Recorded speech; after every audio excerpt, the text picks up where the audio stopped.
guys, and welcome to another video. I just received my package from Amazon, and so I wanted to open it on camera with you guys. This is the largest sketchbook I could find available in the UK, as in it ships from the UK and therefore doesn't have to deal with all that excessive postage and packaging and import fees. It's 320 pages, which is a little less than half the size of the very large sketchbook which you see in the Sketchbook Slam Challenge, but it's also a third of the price, so I think it adds up pretty well. I'm going to open it on camera with you because I want to give you my first impressions, and also you don't get to pick the colour you get, so this is going to be a surprise for me as well as for you.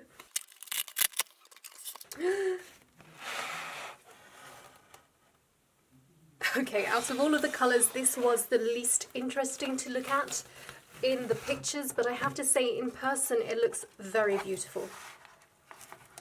The design, as you can see here, stands out really well against the grey, but this is the least interesting colour out of all of them. Look at that. Isn't it pretty? Love and freedom. I like that it comes in a plastic wrap, not because I'm against, the environment, but because at least I know it's a new sketchbook. Well, this is a bummer. Made in China. See, the thing is, if I had known that, I wouldn't have bought this at all because of all the things that China are doing to Muslims, but I've already bought it, so it kind of takes away from the excitement of receiving the sketchbook. The thing is, I don't consciously buy from products made in China, but when I do, I don't usually ship them back either because I've already bought it, and the return fee, and also what I found out from Amazon in terms of what they do with their returned goods, they don't just apparently repackage them and sell them again. A lot of the returned products are sent to landfills. I went back and checked the Amazon description, and it doesn't mention in there where this sketchbook is made. If it had, I definitely wouldn't have purchased it. I am going to be a lot more careful with my purchases in the future from now on, because I have made this mistake many times, but I think I'm just going to have to be okay with it. So I'll continue this unboxing here so I can show you the paper quality, and then I'll do some sketches in it.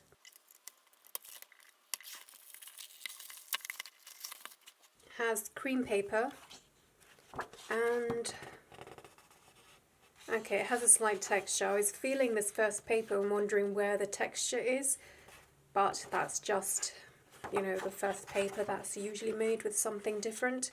The actual paper feels kind of like low quality cartridge paper, except it doesn't have the texture. But this is what I expected for a sketchbook with 320 pages, and for the price, I don't think it's intended for much more than pencil work, which is exactly what I wanted it for.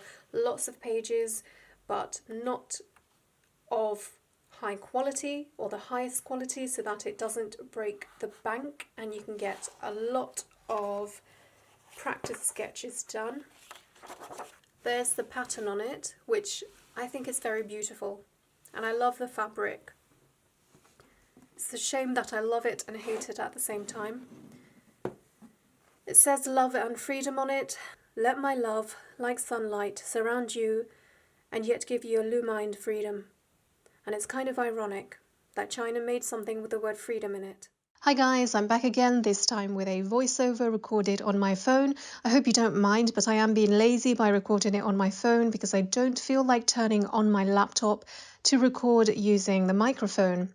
So I wanted to come back and finish talking about the sketches. The first sketch I did on the page, I will not be showing you guys the process of drawing it because it turned out horribly. And the reason why it turned out horribly is because I tried an approach which is nothing like my typical approach. I try to be like other artists and just let go and be really sketchy. And you know what?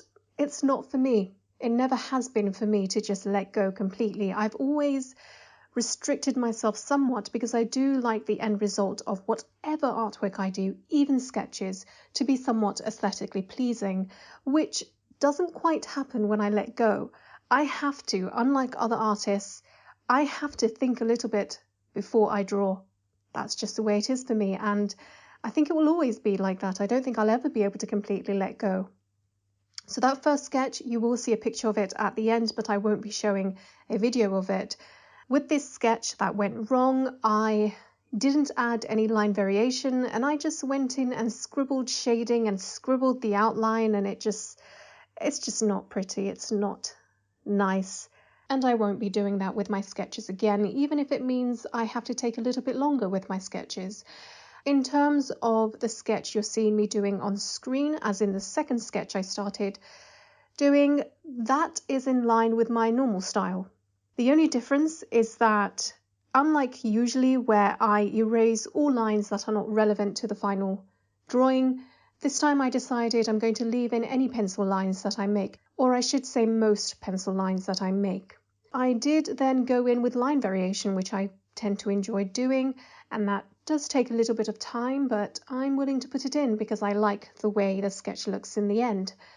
And the final sketch, which will be the fish head in the center of the page, I don't know why, but I decided to be a little bit more sketchy with that after telling myself I'm not going to be sketchy again.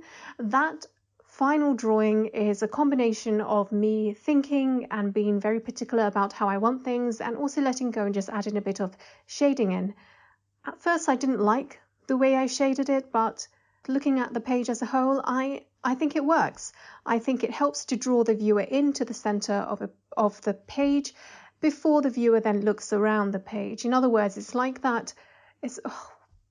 English is really leaving my mind right now, so I can't remember what you call it, but it's just the focal point of the page. I think it draws the entire thing together.